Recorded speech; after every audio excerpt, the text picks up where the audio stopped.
No, Anna täällä moi, sun artisti, äänikoutsi ja musaope.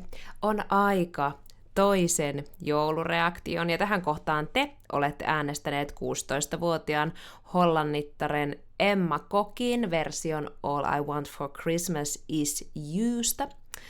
Olen jo nyt ihan liekeissä tästä esityksestä, sillä huomaan lavalla olevan André Rieu, how to pronounce that? Orkesterin eli luvassa on Emman upeaa ääntä, pukuloistoa ja varmasti mahtipontinen orkesterisovitus. Nyt asiaan. All I want for Christmas is you.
Esitys suorastaan lenti ohitse, mutta mä ajattelin, että antaa nyt vaan rullata, kun on niin paljon lyhennelty originellikappaletta näköjään, ja palataan parin mielenkiintoiseen kohtaan nyt sitten jälkikäteen. Täytyy kyllä sanoa, että hollantilaiset näyttää olevan ihan mainio yleisö. Kaikki tanssi menemään ihan täysillä hetkestä nauttien ilman puhelinten kameroiden taakse piiloutumista. Tosi hyvää energia lavalla ja yleisössä. Toki Emmalla on äärettömän tarttuva lavaenergia, mutta tämä yleisö oli aivan omaa luokkaansa. Okei, kelataan sit vähän alkuun. All I want for Christmas is you. Okay, so even though she started with a tiny vocal fry, there is some breath coming through at the start. She is not fully in her chest voice, but mixing a little just to make her sound more light and bright. Definitely using nasal passage too, which totally helps her to keep her placement in front, to pierce her voice through. I am loving the fact that she went very aspirate and leading to her head voice on Christmas.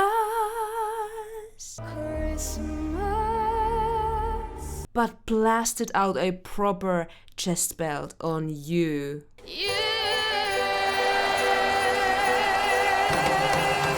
I also really appreciate the fact that she doesn't try to force any Mariah Carey runs during this performance, but rather chooses to use her own strengths, which are little ornaments such as All I'm Asking For. This is all I'm asking for. Intricate texture changes that we already heard from the very start of this song, and beautiful laryngeal vibrato. Make my wish come true. Some things she has taken from Mariah, including those fast flips in between chest voice and head voice.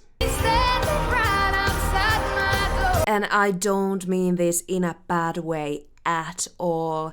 See, I do think we are all products of our individual environments, and it is a very important thing to choose your individual mixture of influences so you won't just copy and paste. Emma is a very young singer, and it is just natural to look up to other more experienced singers and listen to their performances very closely to learn what you want to take into your delivery and what you don't want to take into your delivery. Emma, for example, ties her phrases much more together compared to Mariah, and she definitely has her own take on this song, which I like very much.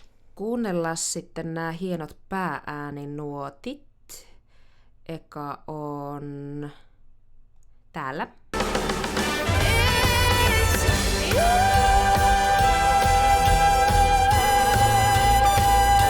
Kaunista. Mä tiesin, että Emma handlaisi tämän siirtymän.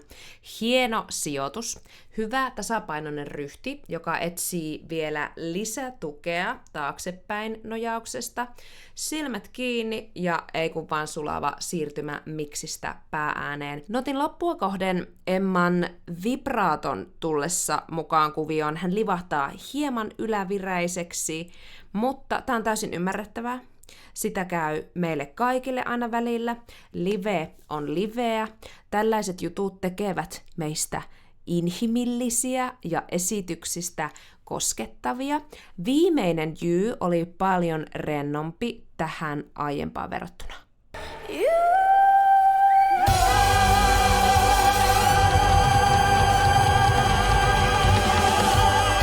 Oi, miten hieno, hyvä ryhti ja vähän keskivartalon aktivointia käsillä sekä kirsikkanakakun päällä messevä, laaja kurkunpää vibra ja soundi täysin suukanavassa.